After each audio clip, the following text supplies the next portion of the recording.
going on, guys? Today we are going to go over the squat. We have Desiree here to help demonstrate the movement. So what we're going to focus on is some of the technical breakdowns that I see happen a lot with the squat. And when you start to talk about the squat, before you even get under the bar, you want to think about the dynamics that's going to make it a successful squat. And that is rooting into the ground and then bracing into your belt. So what you want to do first off when you root into the ground is you're trying to think of spread in the ground. So when you tell people to root and grab the ground, a lot of times they'll start to bring their toes in and clam into the ground like that. And what's that gonna do is that's gonna give you a smaller base to do your squat off of, so it's gonna create a little bit of instability. So what you wanna do is kind of widen your toes out as much as possible and get as much surface area onto the ground and then grab in with your toes. So that's the proper way to to root into the ground. A good way to kind of make sure that you're doing that is you can have one of your training partners or just someone else, the coach.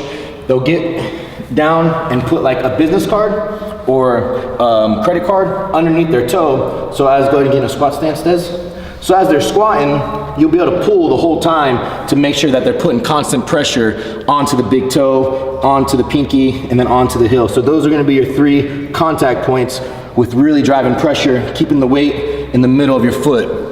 So once you have the rooting portion down, right, then you can move on to the bracing portion, because if your feet aren't set in any of the lifts, then you're not gonna really be able to distribute that force equally like you want to.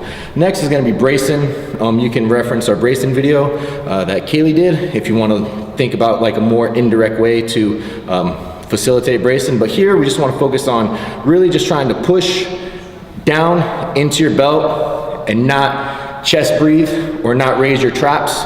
So everything needs to be here, pushing in and pulling your rib cage down. So if you're having a lot of upward motion with the bar as you're getting your breath, you want to try to minimize that as much as possible, because what you're doing is you're creating disadvantage points of your actual squat. So if you raise up and then you try to decompress back down, you're creating weak links within your vertebrae. So you want to keep everything as depressed and pushed into the ground as possible. I tell people to think like you're trying to get a little bit shorter by pushing yourself into the ground and then really pulling the bar down into you. So Desiree is going to get under the bar. And the next thing we're going to talk about is back tightness and lat engagement. So a lot of people will think, pulling it in, getting tighter, getting your back, calm down, put it back in. People are gonna think pulling your shoulder blades back and tight is how you're gonna get your back tight. What that does is that puts you in a position here where everything's kind of loaded onto the shelf here and then into your forearms and your biceps, which is gonna cause a lot of issues because they're not really getting their lats engaged. So what you wanna do is closer doesn't always mean better and tighter. So you kind of wanna fill your hands around and really squeeze with your pinkies here, down into your elbows, down into your side here to really activate those lats.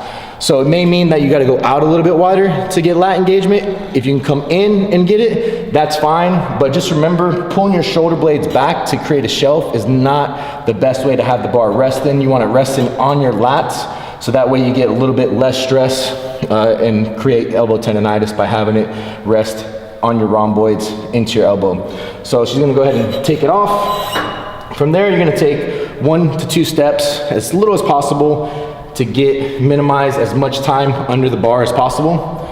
So everything's nice and tight, elbows are pulled down. A lot of times, if you can, Des, while you're doing it, you'll see people raise their elbows up. What that's gonna immediately do is start to collapse your upper T-spine here. So what you wanna do is pull your elbows down, and then you're gonna push your chin back into the bar, right? You don't wanna overextend back this way. You're just trying to pack your head into the bar, and that's gonna create a nice even line.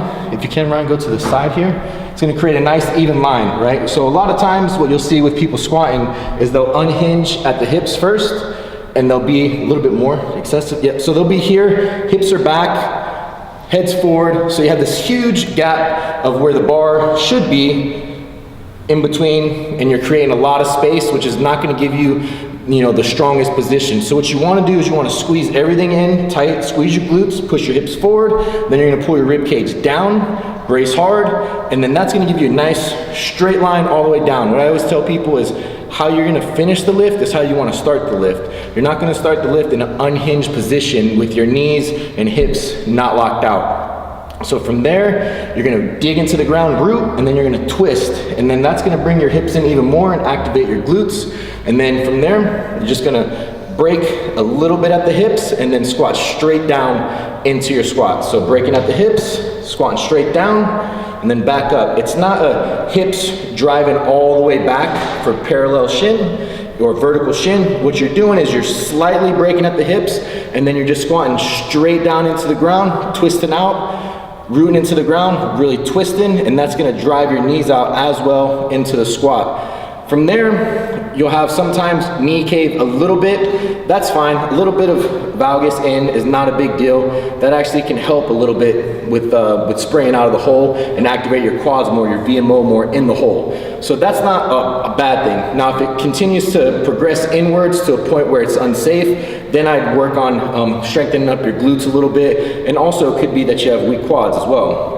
So from here, like we talked about, you're gonna focus on driving that big toe in the ground, and what that's gonna do is that's gonna help keep your quads underneath you as you squat. So go ahead and squat and then drive your hips back, that as if like your quads weren't involved in the lift at all. So come down, and then she would squat, and then she'd push back. Here, what you wanna focus on is driving your chest back into the bar. So you're going out of the hole, pushing your chest back, and driving that big toe into the ground so that your quads stay underneath you and your hips stay under the bar as much as possible.